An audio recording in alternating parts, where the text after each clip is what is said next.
Les messages que vécu ces chansons sont inspirés des événements que j'ai vécu qui se déroulent au Congo central entre les Congos. Combien de temps ça fera encore vos discords? Permettez-moi de me présenter, je suis une personne qui appartenant à un groupe de Tini vivant dans les régions équatoriales et méridionales d'Afrique, fier de l'être qui veut réunir le Congo. La haine devient constante dans ma zone, c'est terrible, on veut l'attendre. Certains paralysent leur fief à cause de leur mésentente des Congo. Mes esquisses de tenir un peu le micro pour parler de la haine incessante qui existe entre mon Congo. Les loups se bouffent entre eux, j'en ai marre de vos allusions, j'espère que j'ai raison, tout le monde en parle. Bonsoir chers amis téléspectateurs de la radio-télé de CCN Ngouizani, RTDN, la HDTV. Nous voici avec notre émission, parlons-en de ce soir, c'est lundi 7 mai 2018. Parlons-en, aujourd'hui nous allons parler sur la politique. La fois passée on avait parlé sur la science et aujourd'hui nous sommes sur le plan politique. Nous avons une invitée sur ce plateau, vous le connaissez déjà. Il s'agit de M. Ignace Nzaou. Beaucoup de personnes nous ont écrit sur Facebook qui voulaient encore voir Ignace à la télévision et qui voulaient le suivre parce qu'il ne garde pas sa langue en poche. Lui parle des réalités. C'est avec lui que nous allons échanger ce soir pour parler du pluralisme politique et les rôles du Parlement en République démocratique du Congo selon les guides de l'élite non héritière. Nous allons rapidement, avec la présentation de l'invité, M. Ignace Nzaou, détenteur d'un diplôme d'État en latin philosophie, du petit séminaire de Mbatakiela, Kangu Mayombe, d'un gradé en philosophie de l'Institut de philosophie Grand Séminaire à Bengidi, de Boma, Congo central, d'un certificat en anglais niveau approfondi et d'une licence en mathématiques et informatique de l'Université de Kinshasa. Sur le plan professionnel, il a enseigné le latin, la philosophie et le français au complexe scolaire La Providence dans la commune de Lemba, Kinshasa, 2010-2011. Et l'anglais au centre professionnel Père Daniel Protier, 2009-2012, puis Rebus Best Language Class, centre de formation dont il est le fondateur lui-même, de 2012 à 2015. En outre, il fut aussi préfet des études au collège Rebot, Kinshasa Lemba de 2013 à 2015. Il fut aussi secrétaire général du parti politique Alliance pour le progrès du Congo, APC en sigle, de 2016 à 2017. Il est auteur de 3 publications. Lire et écouter l'anglais sans peine, méthode Njaou, publié en 2016. Et le verbe anglais, ainsi que ma rencontre avec Simon Fleurbert Mbachimbacha, publié en 2017. De nos jours, il est le président du mouvement des consciences citoyennes de l'élite non héritière, ENH en sigle. Donc, Ignace Nzaou, que vous avez déjà eu à suivre une fois ici, c'est notre plateau, il a répondu à notre invitation. Ce soir, sera aussi avec nous sur ce plateau pour parler du pluralisme, le vrai rôle du Parlement et le pluralisme politique en République démocratique du Congo, selon les guides de l'élite non héritière. Bonsoir, monsieur Ignace. Bonsoir, monsieur Jules César. Merci beaucoup, M. Ignace. Nous sommes très heureux de vous revoir encore ici à Boma. Et la dernière fois, vous étiez sur notre plateau où on avait parlé des couches sociales marginalisées. Oui, merci beaucoup. Nous avons parlé des couches sociales marginalisées. Aujourd'hui, toujours avec l'ouvrage Ma rencontre avec Simon Fleurbert Mbachimbacha, du néant vers la cour d'écran, guide de l'élite non héritière, nous allons parler sur le pluralisme politique, puis le Parlement, les rôles du Parlement en République démocratique du Congo.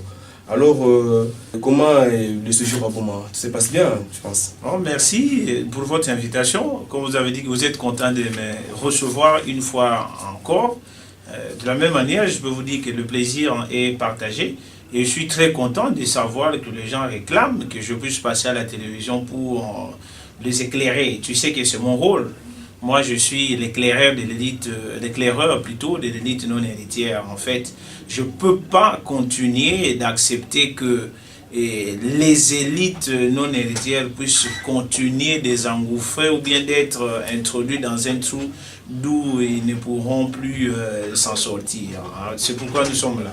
Donc, merci pour l'invitation. Nous sommes là, c'est un plaisir. Nous devons travailler pour le bien-être de la population. Voilà. Ok, nous allons directement dans le vif du sujet. Parlons un peu du pluralisme politique en République démocratique du Congo, M. Ignace. Est-ce qu'on peut parler du pluralisme politique aujourd'hui en République démocratique du Congo?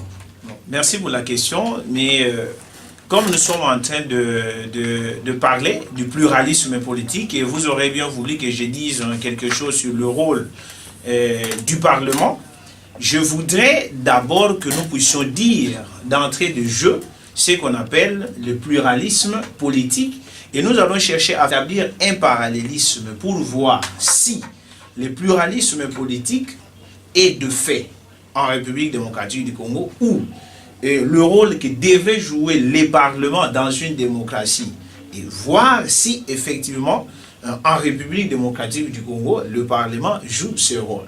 Alors, vous m'avez posé une question, le pluralisme politique. Le pluralisme est un système politique qui tolère et admet une diversité d'opinions, de courants ou bien une diversité de pensées. En règle générale, c'est ça qu'on appelle le pluralisme. Donc c'est un système, j'insiste, un système politique qui tolère et admet une diversité de courants, de pensées ou d'opinions. Alors, il existe aussi plusieurs groupements ou associations librement formées qui peuvent être de nature politique, économique, scientifique, religieuse ou ethnique. Donc, le pluralisme se base, vous comprenez directement que le pluralisme doit se baser sur des discussions. C'est-à-dire quoi? Il faut que les gens puissent se regrouper librement, et quand ils se regroupent librement, dans leur association, dans leur groupement, il faut que tout un chacun puisse être en mesure de donner son point de vue et être entendu. C'est pourquoi dans le pluralisme, on met au centre de tout les dialogues, les échanges de points de vue. Donc, quand on parle du pluralisme, nous avons deux types de regroupements principaux. Je ne sais pas si je me fais comprendre. Oui. Donc, nous avons deux types de regroupements principaux. Nous avons ce qu'on appelle la société civile. La société civile, en fait, exerce une influence sociopolitique ou économique. Donc, nous avons la société civile qui exerce une influence politique ou socio-économique. Tandis qu'à côté de la société civile, nous avons ce qu'on appelle les partis politiques qui sont aussi des regroupements ou des associations de gens, mais qui, eux, exercent ou bien aspirent directement aux fonctions politiques liées aux élections. Donc, les partis politiques, c'est pour chercher le pouvoir et l'exercer, tandis que le regroupement des sociétés civiles, ils font une certaine pression en ce qui concerne la vie sociale, politique, économique et consort. Donc c'est ça la différence qui existe entre la société civile et le parti politique. Voilà. Alors si je peux continuer à dire quelque chose, un parti politique a deux programmes. Nous avons un programme à long terme parce que un parti politique doit avoir un programme de base qui reflète en fait les valeurs, et objectifs de ce qu'ils sont en train de défendre. Et cela c'est fait plutôt à long terme. Et en même temps, ils ont un autre programme électoral, mais là, ce programme-là, il s'est fait à court terme. Parce qu'un parti politique, il cherche le pouvoir et après avoir eu le pouvoir, il doit être en mesure de mettre en application le programme de société qu'il a à défendre. Donc c'est ça qui existe. Donc nous avons, quand on parle du pluralisme politique, il faut que les gens puissent se regrouper librement autour d'une vision, autour d'une idéologie et consorts.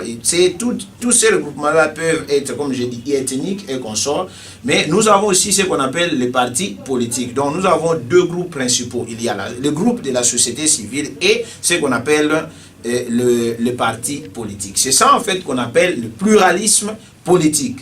Alors peut-être c'est maintenant qu'il faut savoir, ou la question que nous pouvons nous poser, si effectivement le pluralisme politique est de fait en République démocratique du Congo.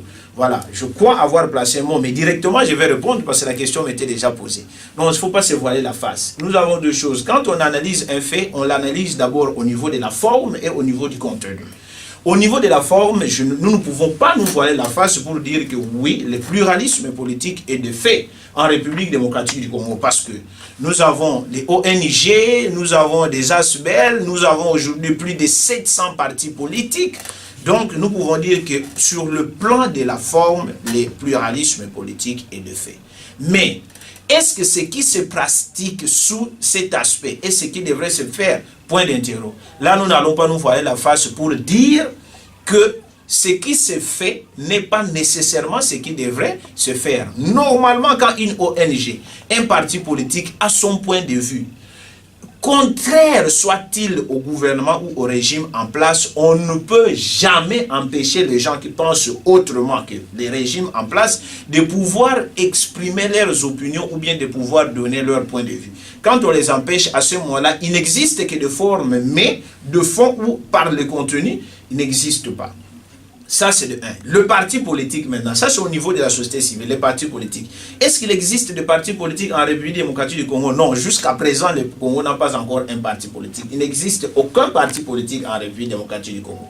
Mais c'est Niassé, il n'existe aucun parti politique en République du Congo. Non. Tous ces partis que nous voyons faire du bruit et des partis au pouvoir, qui sont de la majorité, qui sont de l'opposition. Donc, ils ne remplissent pas les conditions exigées pour parler d'un parti politique. Ou qu'est-ce qui fait en sorte que vous pouvez dire ça? Non, il n'y a pas de parti politique au Congo, c'est-à-dire. Non, tout celui qui est habillé en soutane n'est pas nécessairement prêtre. Ça veut dire quoi? Il s'appelle parti politique, mais il faut encore savoir ce qu'on appelle parti politique. C'est quoi?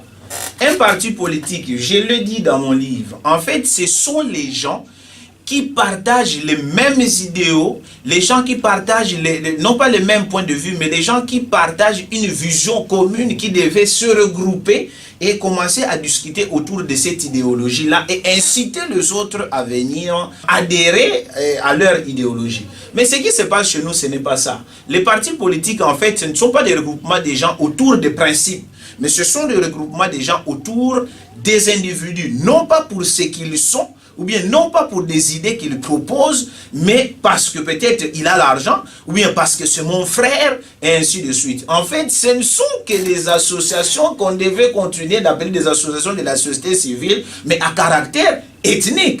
Je peux vous donner un exemple. Vous connaissez l'Abaco. Abaco, d'ailleurs, dans l'ancien temps, on appelait ça association de Bakongo. Ça concerne le Bakongo, mais c'est un parti politique. Est-ce qu'un parti politique, nous sommes en République démocratique du Congo où il n'y a pas que le Bakongo, vous avez un parti politique qui s'appelle Alliance de Bakongo. Même aujourd'hui, on a changé, ça s'appelle Alliance des bâtisseurs Congo. Mais au départ, ça s'appelait Association de Bakongo. Vous voyez, ce n'est pas un parti politique, mais ça, c'est une association qui regroupe les Bakongo pour défendre leurs intérêts. Ça, c'est de 1. De 2. Et prenons un autre parti politique, les Palou. Non, est-ce que le Palou, c'est un parti politique? Ils disent qu'ils sont lumumbistes. Qui dit lumumbiste dit nationaliste. Ça signifie que ça devait être un parti politique représentatif. Mais quand vous allez par exemple dans le Palou, je donne ma main à couper sur l'ensemble des personnes qui constituent leur comité exécutif national. Vous allez voir que sur les 100% des personnes qui constituent ces comités-là, sur les 100%, en tout cas plus de 90% sont des gens qui appartiennent dans l'espace géographique de l'ancienne province de Bandung. Et en étant à l'intérieur du Palou, pour que vous puissiez accéder à de hautes fonctions dans le parti, en tout cas, il faut être Mupende. C'est pourquoi vous avez vu pendant que le vieux Antoine Gizenga était Premier ministre, tout le monde savait qu'après Antoine Gizenga, c'est Mayobo qui allait prendre les flambeaux. Mais non. Gizenga va dire non. Mais d'abord la famille. Il a pris Adolphe Muzito, qui était son neveu qu'il a remplacé, ainsi de suite. Donc même en état dans le Palou, si vous voulez avoir de hautes fonctions, dans le parti, il faut être Pende et consort. Mais si vous êtes les autres tribunaux, je continue. Prenons l'UDPS. L'UDPS, par exemple, même aujourd'hui, je donne ma main à couper. Si je vous demande maintenant de me citer seulement 3 hauts cadres de l'UDPS, je dis bien 3 hauts cadres de l'UDPS au niveau du comité exécutif national, je vous demandais de me citer seulement 3 hauts cadres actuellement de l'UDPS qui ne sont pas des Louba, vous n'allez pas citer. Et quand vous êtes à Kinshasa devant le siège national de l'UDPS, en tout cas, la langue qui se parle là-bas, c'est les Louba. Vous allez là-bas, non, biche, tout ça. Si vous ne savez pas, vous êtes un peu déboussolés. Vous allez toujours entendre là-bas Félix Tshisekedi, Bruno Tshibala, Joseph Kapika, Peter Kazadi, tous ce sont des noms que vous citez là-bas. Est-ce que vous allez dire que ce sont des partis politiques? Non, mais pas ça, même parti politique comme ça. Moi, en tant que Mukongo, je me dis, mais qu'est-ce que je vais aller faire là-bas, par exemple? Vous voyez, ce ne sont pas en fait de partis qui mettent à l'avance des valeurs qu'ils doivent défendre et inciter les autres à venir, me disent non, nous aussi, nous devons nous regrouper pour être là. Les autres ne peuvent être que des accompagnateurs. Vous voyez? Et vous allez dire que nous avons des partis politiques au Congo. Non, il n'y en a pas. Et il y a d'autres partis politiques, certes, la représentation nationale est là, mais ce sont des partis politiques discriminatoires. J'ai entendu un parti politique là qui vient de restructurer ces textes. Mais quand vous allez là-bas, pour avoir un bon poste, il faut avoir plus de 50 ans. Par exemple, vous voyez, les jeunes, on ne les utilise que comme de boucliers de marche-pied. Ce sont toujours les mêmes personnes discriminatoires. Si tu n'es pas de l'AFDEL, ancien de l'AFDEL, vous connaissez bien l'AFDEL, ou bien vous avez été dans l'AFDEL, ou bien vous êtes un ancien, un moboutiste, alors ce sont des gens qui sont regroupés autour d'un parti politique comme ça. Donc vous pouvez, on peut citer tous les exemples possibles. Moi je peux vous dire que les partis politiques n'existent pas en République démocratique du Congo, mais ce sont des regroupements des ressortissants des provinces de leurs géniteurs. Donc les partis politiques en République démocratique du Congo, dans la plupart des cas, sont des regroupements des ressortissants des provinces de leurs géniteurs. Voilà un peu ce que je peux dire par rapport à ça. Donc, vous pouvez donc comprendre que sur le plan de la forme, le pluralisme politique en République démocratique du Congo est un fait, mais en ce qui concerne le contenu, non, nous ne devons pas nous voiler la face. Nous avons encore du travail à faire sous cet angle-là. Voilà ce que je pouvais dire. Merci beaucoup, M. Ignace. Vous avez cité Charles Ola Bangala qui dit, je cite, « La classe politique congolaise est toujours en panne d'idées et d'initiatives. » Fin de citation. Par là, qu'est-ce que tu reproches à certains hommes politiques de notre pays? Bonne question. La classe politique congolaise est constamment en panne d'initiatives et d'idées positives. Je crois qu'il fallait ajouter positive.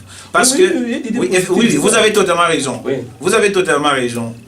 Mais c'est vrai, il ne manque pas des idées. Nous sommes en train de parler du pluralisme politique. Quand on parle du pluralisme politique, on voit les associations de la société civile et le parti politique. Mais en fait, j'ai toujours dit, notre pays est en crise depuis 1960, mais qui doit résoudre le problème de la crise de légitimité sur laquelle notre pays ou notre population bute. Normalement, ce sont ces partis politiques qui sont en train de se battre pour chercher à avoir le pouvoir et résoudre le problème. Mais attendez, au départ, c'était d'abord l'ABACO, MNC, de Lumumba et consorts. Mais oui, ils sont partis. Non, tous ces partis politiques-là n'ont pas été en mesure de résoudre le problème. Après, il y a Mobutu qui va nous proposer les MPR. Mais les MPR devaient résoudre le problème. Les MPR n'ont pas toujours résolu le problème. Après, il y a l'UDPS, il y a l'AFDEL, après il y a le PPRD, il y a le PALU, tout ça. Mais tous ces gens, ils sont là. Mais écoutez, je vais vous donner, même si nous allons en parler, parce que tout de suite, là, nous allons parler du Parlement, je voudrais un peu évoquer ça. Mais quand vous avez, par exemple, un député, par exemple, qui... au lieu, par exemple, de créer ne serait-ce une petite entreprise avec le moyen dont il peut disposer, une petite entreprise qui peut engager même 10 personnes seulement, même 20 personnes, mais ces personnes-là vont être prises en charge de manière permanente. Au lieu de les faire, parce que ces gens-là, ils auront du travail pour toute la vie, ils vont prendre en charge leur famille et consorts, ils préfèrent par exemple acheter 100 pagnes, 1000 pagnes pour commencer à distribuer. Mais après que je t'aurai donné les pagnes, après c'est fini. Tu vas les porter pendant 2 jours, 3 jours, 1 semaine, 1 année, puis c'est fini. Et pourtant, si j'ai créé une petite entreprise où je peux engager, ne serait-ce 10 personnes seulement, vous voyez, ces gens-là, ils auront du travail pour l'éternité et le secteur va toujours être rentable. Mais quand par exemple, on va en politique, on fait de la politique une profession. À ce moment-là, vous voyez que, et comme j'ai toujours dit, le plus grand problème, c'est là que ça se passe. La politique n'est pas une profession, mais c'est un service où on entre pour, comment je vais dire, rendre de loyaux services à la nation. Donc la politique n'est pas une profession, mais les politiciens congolais ont fait de la politique une profession. La conséquence, c'est quoi? Quand bien même on a déjà rendu service, on dit qu'on n'a plus besoin de vous, on s'accroche. C'est pourquoi vous allez voir le vieux Ken Wadondo, malgré son âge, il ne veut pas lâcher, il ne veut pas. La politique devait être un secteur, voilà, de service à la nation. La nation te confie une mission, on te dit que tu es là par exemple pour 5 ans, pour 10 ans, et tu vas, quand il termine, tu rentres chez toi, continuer de faire autre chose. Mais malheureusement, comme ces gens sont en panne d'initiatives et d'idées positives, quand ils arrivent déjà, ils ont l'argent. L'argent, c'est le moyen dont les dictateurs se servent pour commencer à détruire les autres. Ils ont l'argent, ils ont l'armée et ils utilisent la corruption. Quand ils ont l'argent, ils se disent, niet, les autres ne doivent pas continuer de venir, c'est nous seulement qui devons être là. Donc, c'est ça qui est marrant. Or, la politique n'est pas une profession. Moi, si un jour j'entrais en politique, j'irai là peut-être pour 5 ans ou 10 ans après. Et comme ma tête fonctionne bien, je vais me replier et continuer de faire ce que je suis en train de faire. Donc ne continuez pas, chers politiciens, de faire de la politique comme une profession. Ça nous donne à penser que vous êtes en panne d'initiatives positives et d'idées positives. Parce qu'en dehors de la politique, vous ne pouvez pas faire autre chose. Donc ce n'est pas bon. Soyez là, 5 ans, c'est terminé. La population dit qu'il faut d'autres personnes. Allez vous reposer et voyons ces personnes-là ce qu'ils peuvent apporter comme nouveau souffle. Voilà comment je pouvais répondre à cette question.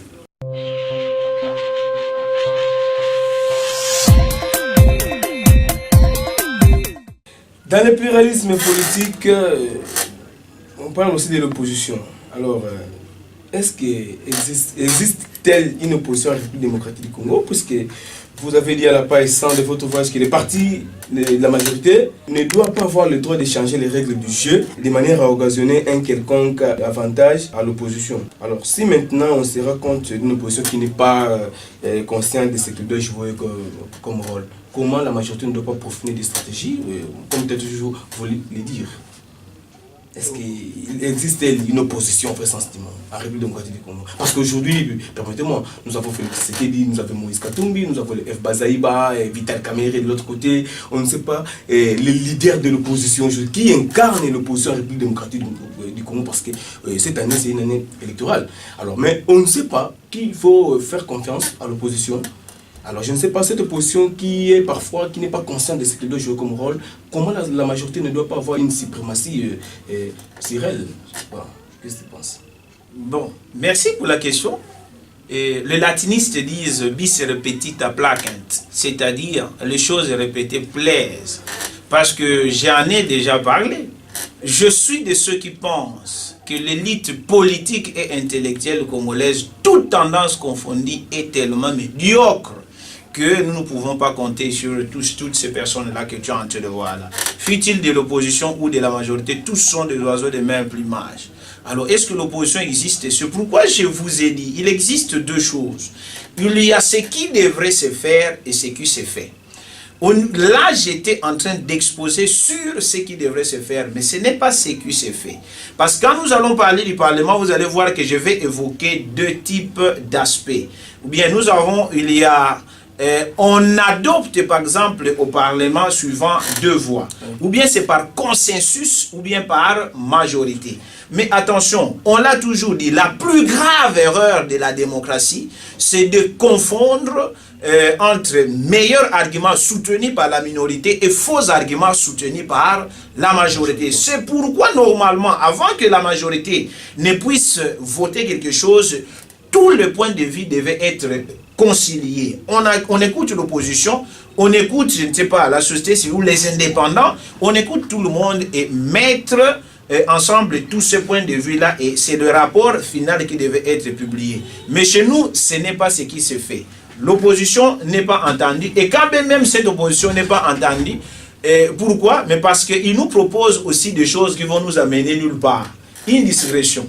J'avais publié un texte sur Facebook le lendemain du point de presse de Félix Tshisekedi.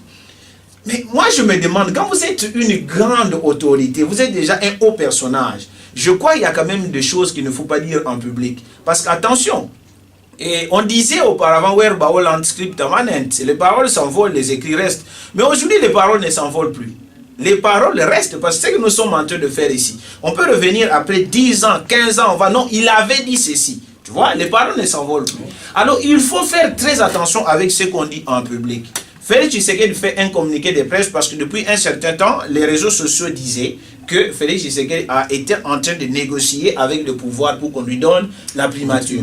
Mais quand il va démentir cela, il va faire un communiqué de presse qui ne tenait pas debout. C'est pourquoi moi je suis en train de parler de la médiocrité et de l'opposition et de la majorité. Il n'y a même pas de gens sur qui on peut compter, je vous assure. Mais quand Savubu était parti, Mobutu est venu pour résoudre un problème. Il est venu, il n'a pas pu résoudre le problème, mais Kabila le père qui vient nous chasser Mobutu et ainsi de suite. Et il y a Kabila le fils qui va partir très bientôt, d'ici décembre, comme j'ose le croire. Espérons qu'il va respecter la constitution et consort. Il va partir.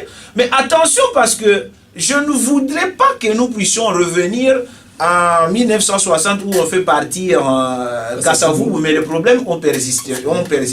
Je ne voudrais pas qu'on revienne en 1997 où on fait partir Mobutu, mais les problèmes ont persisté. Vous voyez, alors il faut attaquer les problèmes à la racine. L'opposition, qu'est-ce que Félix Tshisekedi en fait va faire? Son communiqué de presse avait 3 points. Le premier point dit que ces rumeurs, ce ne sont que des rumeurs, tout ce que vous avez entendu, ce n'est pas fondé. Mais au point 3, ok, de ces communiqués-là, il va être en contradiction avec le premier point, où il dit l'IDPS ou son président n'est ni demandeur, ni que tout ce qu'il a dit là. Notre regard est fixé vers l'organisation des élections. Cependant, il va dire quoi? 3 mots qui m'avaient intrigué. Je ne sais pas s'il avait vraiment compris le sens de ces 3 mots-là. Il dit, pour que nous puissions aller aux élections, il est nécessaire d'appliquer effectivement l'accord et intégralement. 3 mots. Application nécessaire, effective et intégrale de l'accord. Mais comment peut-on dire non à la primature et dans l'entêtant dire qu'il faut que, comment ça s'appelle, il faut que l'accord puisse être appliqué. Or, cet accord-là veut que les premiers ministres puissent sortir de l'opposition par rassemblement. Mais avec tout ce que les CNSA viennent de faire, il a été démontré que M. Bruno Tshibala n'est pas de l'UDPS. Or, le rassemblement est un ensemble de plateformes. Comme Bruno Tshibala n'est pas de l'UDPS, parce qu'on n'a pas reconnu son UDPS, ça signifie qu'il nous faut actuellement un premier ministre qui doit sortir du vrai rassemblement. Oui. Alors dire non à la primature et en même temps exiger l'application nécessaire, effective et intégrale de l'accord, c'est être en contradiction avec ce propos. Donc, dans le même communiqué, il était en train de se contredire. Voilà les gens sur qui nous devons compter. Alors moi, je me demande, c'est vrai, entre 2 mots, il faut choisir le moindre. Nous allons voir au moment venu le moindre mal, mais sinon, en tout cas, nous devons fournir de gros efforts pour que nous puissions le mettre tous hors d'état de nuire, comme j'ai l'habitude de le dire. Voilà. Parlons maintenant du Parlement congolais. La question c'est celle-ci, quelle est la fonction qui doit remplir le Parlement selon la démocratie? Au sein d'une démocratie, le Parlement remplit une fonction de proposition de loi. Ça, c'est de 1. De 2, le Parlement exerce face au gouvernement une fonction de contrôle. Il faut que tout ce que le gouvernement est en train de faire puisse être contrôlé par le Parlement. Et en même temps, le Parlement a la possibilité de pouvoir destituer le gouvernement. Vous voyez? Donc, le Parlement exprime la volonté de la population puisque c'est elle que les représente. Normalement, le Parlement, c'est pour tout le monde. Toi, si tu devais aller pour siéger, Arnaud, l'ingénieur le plus fashion, devrait aussi être au Parlement pour siéger. Mais, vous voyez, le Parlement est tellement petit que les 80 millions de Congolais ne peuvent pas être là. C'est pourquoi il a été décidé dans notre Constitution que la population puisse être représentée. Donc, ils sont là pour remplir une fonction de proposition de loi. Ils sont là pour contrôler le gouvernement, mais s'ils trouvent qu'il y a des failles, il faut destituer ce gouvernement-là. Et ils sont là pour représenter les intérêts de la population. Alors, généralement, la majorité relative suffit pour faire passer une loi, par exemple, au Parlement. Mais il y a quand même certaines questions, comme la question liée au changement de la Constitution, ou bien si, par exemple, Joseph Kabila voulait se maintenir au pouvoir, même si l'accord nous a quand même aidé à mettre une mention qu'il ne peut pas revenir. Si par exemple on voulait changer les règles de jeu et pour qu'on puisse passer par exemple de 2 mandats à 3 mandats, ces questions-là sont tellement essentielles qu'il ne faut pas seulement demander l'avis des députés, mais ça nécessite d'aller organiser un référendum. Si pas un référendum, il faut que cette proposition-là puisse être votée par le 2 tiers.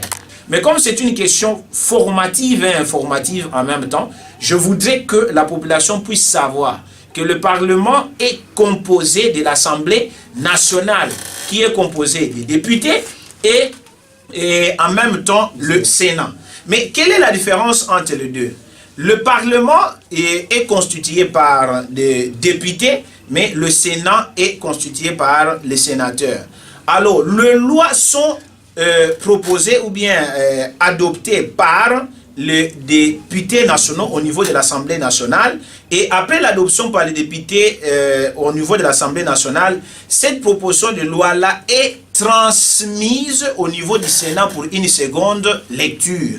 Alors après la seconde lecture, si cette loi est adoptée en des termes différents avec le Parlement, à ce moment-là, il y a une commission paritaire mixte qui est créée pour aplanir les divergences. Mais en cas de persistance des divergences, nous avons 3 cas. Le premier cas, ou bien le texte de l'Assemblée nationale est adopté tel qu'il était envoyé au Sénat, ou bien, deuxièmement, l'Assemblée nationale peut tenir compte des amendements proposés par la commission paritaire mixte, ou simplement, s'il n'y a pas trop de problèmes, c'est les textes de la commission paritaire mixte qui va être envoyé au président de la République pour promulgation. Voilà un peu comment ça marche. Est-il possible qu'on parle d'une pression que peut subir, à laquelle doit être soumis un député dans l'exercice de sa fonction, d'une manière brève? Oui, nous avons, la pression est double, parce que nous allons en parler. Nous n'avons parlé que de ce qui devrait se faire dans un parlement d'une démocratie. Mais il reste de savoir si cela est de fait en République démocratique du Congo. La pression est double.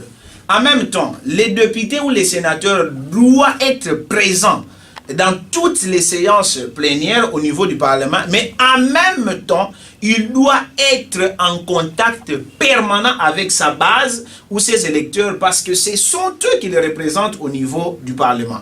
Alors, comment être en contact avec ses électeurs?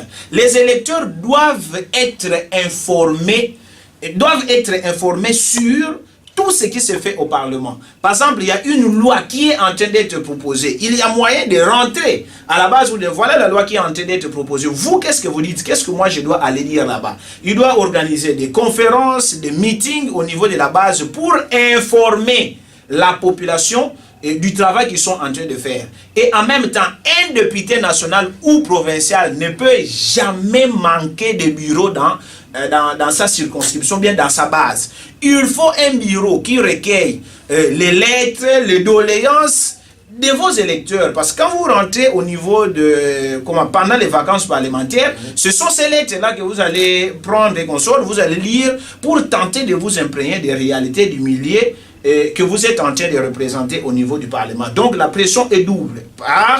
Parce qu'il faut assurer sa présence au niveau du Parlement, et en même temps, il faut qu'on puisse aussi être permanent au niveau de la base. Mais est-ce que c'est ce qu'on vit en République démocratique du Congo? Alors par là, M. Ignace, dites-nous la vérité. Vous êtes candidat aux prochaines élections ou pas? Un candidat aux élections, à quelque niveau que ce soit, ne s'autoproclame pas.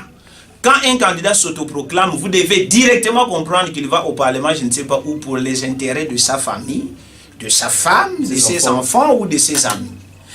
Un candidat ne peut jamais s'autoproclamer. Moi, je ne suis pas candidat. Pourquoi?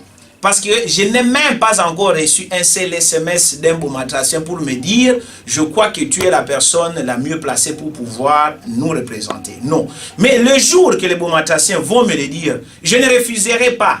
Mais un candidat ne s'autoproclame pas, même au niveau des partis politiques. Il faut que la population dise que tel que nous sommes en train de voir tel monsieur, nous pensons que c'est la personne qui peut être en mesure de pouvoir nous représenter. Mais qu'est-ce qu'on voit? Non, pendant les élections, vous aurez 100 000 candidats qui viendront se battre ici pour chercher de voix et consorts. Mais parfois, la population ne les connaît même pas. On ne sait pas depuis quand ils ont commencé à résoudre les questions de la population et consorts. On ne sait pas. Mais c'est seulement en dernière minute, on ne sait même pas quand est-ce qu'il a commencé même à peaufiner des stratégies pour être élu. Qu'est-ce qu'il va nous proposer qu'on sort, boum, directement et dit je suis candidat. Non, un candidat ne s'autoproclame pas. Mais je ne peux pas me fermer à la volonté du peuple bomatracien. Si les bomatraciens me disent que je puisse postuler pour défendre leurs intérêts, je le ferai. Mais tant que je n'aurai reçu aucun message pour des bomatraciens me disant que je puisse être candidat, je ne le ferai pas. D'ailleurs, je ne suis même pas membre d'un parti politique. Je suis le président du mouvement de conscience citoyenne de l'élite non héritière. Voilà.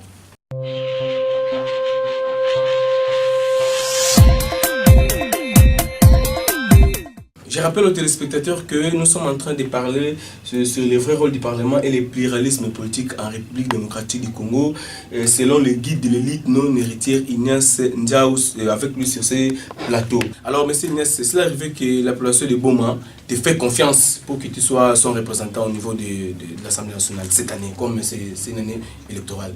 Et sur quoi sera basé, ou sinon sera fondé vos actions? Attention, vous m'avez parlé de la députation nationale. Oui. Non. Si la population, moi je ne suis pas comme les autres qui pillent David, non, moi pas comme eux. Ok? Si la population bomatracienne me disait aujourd'hui que je puisse être candidat aux élections nationales, je dirais non. Je ne suis pas encore là. Pourquoi me demander m'envoyer? Pourquoi vous voulez m'envoyer directement à l'Assemblée nationale? Je crois qu'il faut savoir gravir les échelons dans la vie. Je leur dirai, je suis prêt à vous représenter au niveau provincial. Mais si ils me le disaient, j'accepterai. Je ferai quoi? Je ferai le tout pour... Ce n'est pas moi qui ferai, parce que j'irai pour défendre leurs intérêts.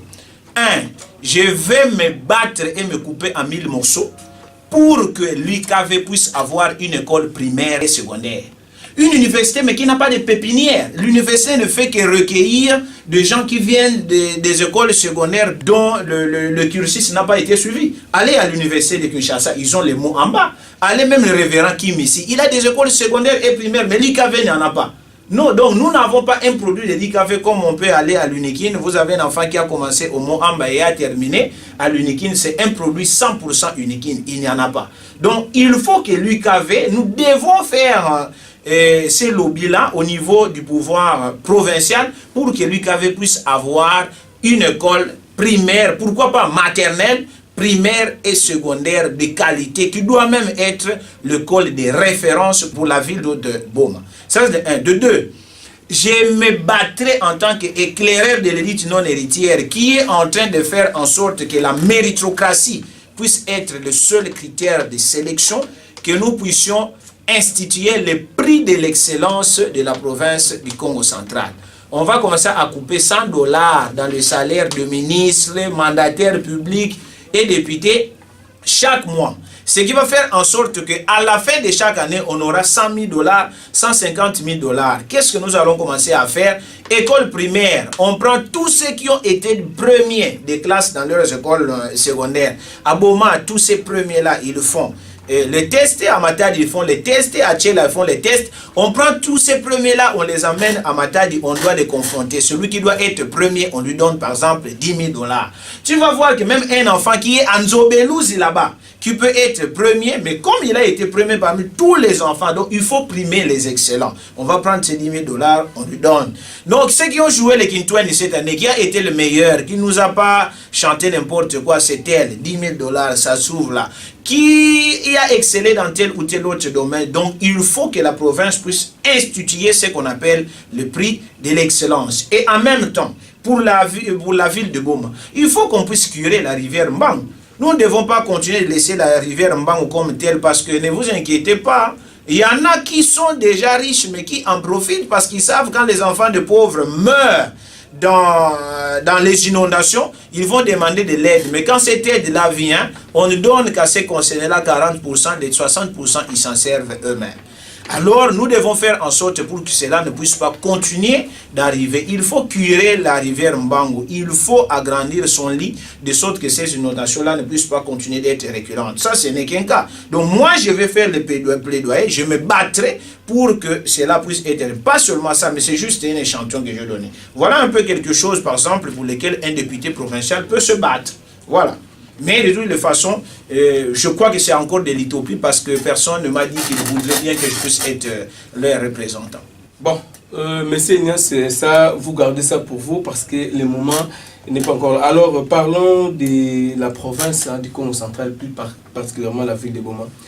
Aujourd'hui, l'Assemblée provinciale est suspendue, il y a 3 semaines, en tant que jeune ambitieux. Comment trouves-tu cette décision prise par le ministre ayant la territorialité dans ses compétences? La fermeture de l'Assemblée provinciale. Il n'y a plus des activités. Je ne sais pas si vous êtes informé. Oui. Alors, je le sais. J'avais déjà fait une déclaration où j'ai demandé aux députés provinciaux de pouvoir destituer le gouvernement provincial. Moi, j'avais fait cette déclaration-là. C'était mon point de vue parce que nous sommes en démocratie. Chacun a sa manière de voir les choses. Mais c'est une décision qui ne tient pas debout. Il n'y a pas une disposition légale qui justifie cela. D'abord, vous avez déjà vu, on condamne l'agressé ou bien on punit l'agressé, mais l'agresseur, on ne le punit pas. Ça n'existe pas. Moi, je suis... Expliquez-moi. L'agresseur, l'agresseur... Oui, mais l'Assemblée provinciale était dans son lieu de travail, en train d'ouvrir la session. Mais ils sont attaqués par une bande de voyous.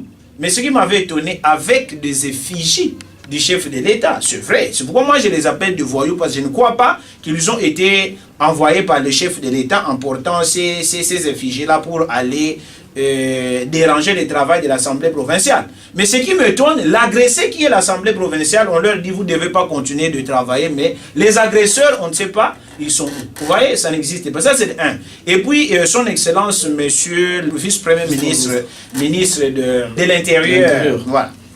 Mais nous savons, le chef de l'État s'exprime par ordonnance. Le Premier ministre s'exprime par décret. Et un ministre s'exprime par arrêté.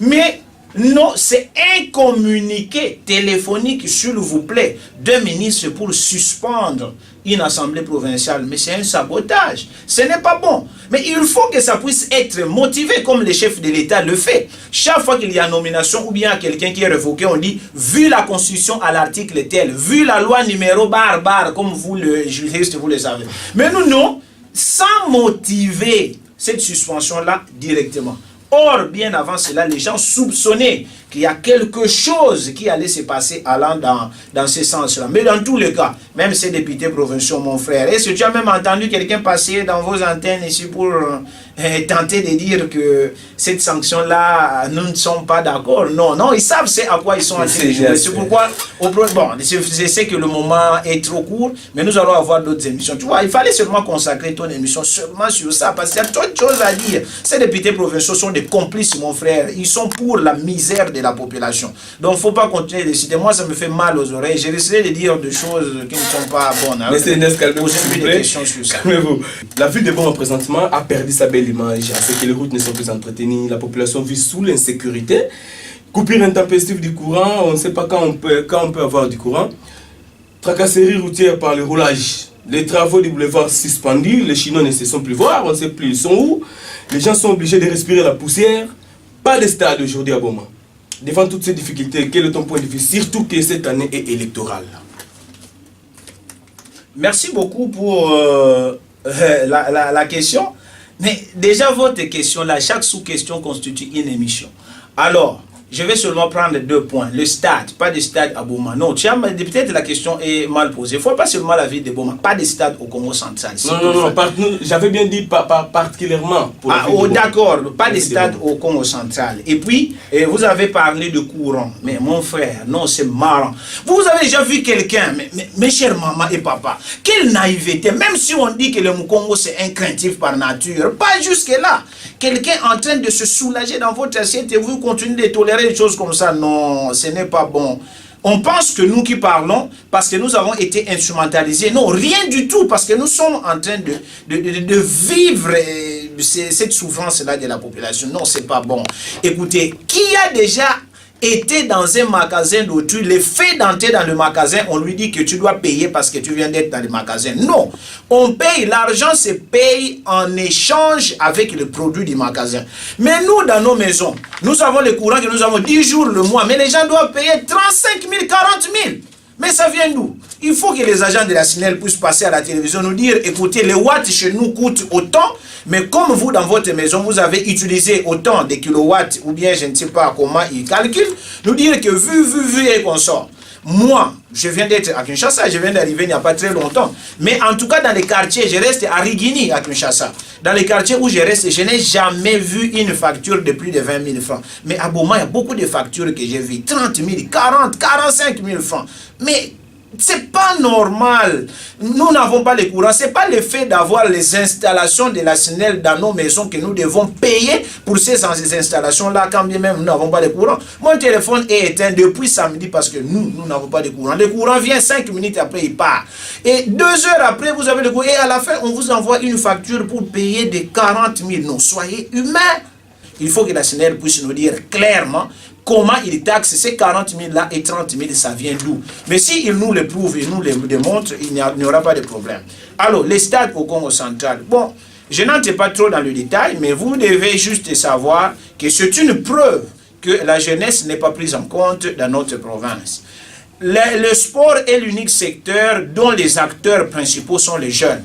Mais quand on ne permet pas aux jeunes de pouvoir être en activité. Vous savez, le sport, principalement le football, il a diminué le chômage de combien de millions à travers le monde. Mais nous sommes peut-être la seule province qui manque de stade.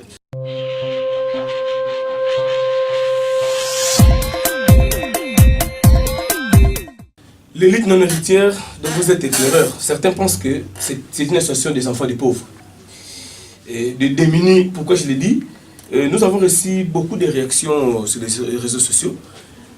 Les gens qui nous ont écrit, mais ceux qui avaient attiré notre attention, un parmi eux écrit, c'est pas moi, mais il y avait un intervenant qui écrit, ta rencontre avec Mbati, c'était pour étaler toutes les difficultés liées à la vie. Donc d'ailleurs, vous aurez même pris la poudre d'escampette après la première émission que nous avons eu à passer avec vous, parce que vous n'étiez pas à la hauteur, vous êtes là pour vous plaindre devant Mbati, pour vous positionner, et alors vous vous cachez derrière l'élite non héritière, des enfants des pauvres, donc c'est un piquet, c'est votre élite là. Donc, vous êtes dans le flou, parce que lorsque vous êtes incapable même de reconnaître vos propres origines, l'héritage que vous avez été laissé par votre papa, donc tu trouves que ta rencontre avec Mbati, c'était pour toi la seule horizon qui a fait de toi ce que tu es. Quelle réaction que tu peux avoir par rapport à ça? Écrit dans les réseaux sociaux et consorts. Je vais vous placer un mot par rapport aux réseaux sociaux. Il y a un philosophe français dont j'ignore le nom qui a dit les réseaux sociaux a donné la parole aux imbéciles qui autrefois ne pouvaient même pas ouvrir sa bouche dans un bar parce qu'aussitôt on lui imposait le silence. Ça, il y a beaucoup de leaders autoproclamés dans Facebook aujourd'hui. Hein. Vous voyez, des gens, voyez même vos députés et consorts qui publient des trucs dans Facebook avec un français macabre, un français qui n'existe pas. Et il y a beaucoup de leaders autoproclamés dans Facebook qui ne comprennent absolument rien. Donc, le politicien, les acteurs de la société civile de Facebook. Ça, c'est de 1. Méfiez-vous de tous ceux qui écrivent des choses dans les réseaux sociaux. Ça, c'est de 1. De 2. Fuir. Moi, fuir, bon, pourquoi? Vous êtes juriste, avant tout, avant d'être journaliste, vous êtes juriste. Pour avoir commis quelle infraction pour que je puisse fuir, bon, je ne peux pas fuir, bon, et comme je suis ici, chaque fois que je passe à la télévision, je me contrôle, je ne suis que dans les limites de mes droits. Je ne peux jamais aller au-delà, donc je ne peux pas fuir. Et ma vie, Oh non, mais c'est ça qui fait en sorte que les Bakongo n'aillent pas de l'avant. Les Bakongo, quand quelqu'un il veut émerger, on lui met des crocs en jambes, on les tire, dit monsieur ne pars pas, tu dois rentrer là où nous sommes. Monsieur, si moi, je suis en train de parler de Mbadji aujourd'hui, ce n'est pas parce que Mbadji me donne de l'argent ou bien je ne fais pas quoi. Je ne vis pas de la poche de l'honorable Mbadji, mais c'est un éclaireur. Il a fait beaucoup de choses pendant qu'il était gouverneur et puis son action et consort, beaucoup d'autres choses. Moi, j'ai suivi beaucoup d'enseignements auprès de lui. Et c'est ce qui a fait en sorte qu'aujourd'hui, je puisse devenir leader. C'est pourquoi j'ai toujours même dit, je ne peux pas passer sur le plateau d'une télévision avec le porte-parole des médiocres. Parce que, on dit, le Christ Jésus a dit, on ne peut pas être plus grand que son maître. Or, quand le maître est médiocre, le disciple est piètre. Donc, si un piètre avec moi sur le plateau de télévision, je ne sais pas sur quoi nous allons parler. Vous ne connaissez peut-être pas Ignace. Ignace, c'est quelqu'un de confiance. Alors aujourd'hui, je suis auteur. Mes livres ici, mon cher, me donnent beaucoup d'argent, t'inquiète, je te le dis. Moi, je ne suis pas parti chez Mbadji pour commencer à me plaindre, lui parler de ma vie et consort. Mais bon, on est en train de dire que le temps n'est plus là. Je suis prêt à organiser une autre émission pour que nous puissions en parler de vive voix. Alors, si je peux placer un dernier mot sur les députés, cher Bomatassien, ne continue pas trop de condamner vos députés. Ils ont donné le meilleur d'eux-mêmes, mais là, c'est leur niveau. Vous savez, comme un enfant de l'école primaire, il sait que 5 moins 8, c'est impossible. Mais le jour qu'il ira faire un examen quelque part où il a écrit 5 moins 8, il va écrire impossible. Et l'enfant va croire avoir bien répondu et pourtant la réponse existe. Donc, c'est ça leur niveau. Vous avez envoyé des gens au Parlement qui ne connaissent rien de tout ce qui se fait au Parlement. On n'envoie pas des gens au Parlement parce qu'ils savent partager. Au Parlement, on n'a pas besoin de gens qui partagent. Au Parlement, on n'a pas besoin des riches. Au Parlement, on n'a pas besoin des commerçants. Ainsi de suite. Mais sachez que ce n'est pas la politique qui rend un politicien voleur, mais votre vote qui transforme le voleur en politicien. Donc, ne continuez pas d'incriminer vos députés parce que c'est ça leur niveau. Donc, ils ne pouvaient pas aller au-delà. C'est pourquoi, moi, en tant qu'éclaireur, je voudrais que, prochainement, nous ne puissions pas continuer de commettre les mêmes bêtises, les mêmes erreurs. Il nous faut de personnes compétentes et ainsi de suite.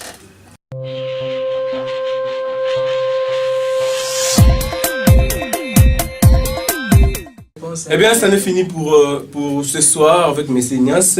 Nous sommes arrivés à la fin de cette émission, chers téléspectateurs. Merci à tous ceux qui ont accordé l'importance de nous suivre. Nous avons à parler sur le vrai rôle du Parlement et puis le pluralisme politique en République démocratique du Congo, selon les guides de l'élite non héritière. M. Ignace, je ne sais pas votre dernier mot par rapport à l'émission, le programme et puis concernant votre séjour avant. Nous devons quand même organiser un moment où nous devons nous rencontrer. C'est pourquoi je m'adresse au peuple bomatracien. Les 19 de ce mois, ça sera un dimanche, donc personne ne pourra dire qu'il n'aura pas le temps. À 12h30, nous allons vous dicter l'endroit, le moment et consort et toutes les dispositions. Les 19, nous serons face à la presse à partir de 12h30. Et juste après la conférence de presse, nous allons accorder la parole à toute personne, n'importe qui, papa, maman, qui a une question à nous poser en lingala, en français, en kiyombe, en kikongo, en anglais. Nous serons face au public pour répondre à toutes les éventuelles questions. Ça sera le 19, c'est un dimanche, à partir de 12h30. Ainsi s'achève cette émission pour ce soir. Mesdames, Messieurs et Messieurs, merci de nous avoir suivis. On avait parlé sur le vrai rôle du Parlement et le pluralisme politique en République démocratique du Congo selon l'élite et selon les guides de l'élite non héritière. À nous revoir pour la semaine prochaine pour un autre numéro. Merci. Combien de temps ça fera encore vos discords? Permettez-moi de me présenter, je suis une personne qui appartenant à un groupe de Tini vivant dans les régions équatoriales et méridionales d'Afrique, fier de l'être qui veut réunir le Congo. La haine devient constante dans ma zone, c'est terrible, on veut l'attendre. Certains paralysent leur fief à cause de leur mésentente de Congo. Mes esquisses de tenir un peu le micro pour parler de la haine incessante qui existe entre Mukongo. Les loups se bouffent entre eux. J'en ai marre de vos allusions. J'espère que j'ai raison. Tout le monde en parle. On voit clair à vos jets, à vos aversions. Vous avez assassiné la cohésion et vous l'avez fait y remplacer par la collusion.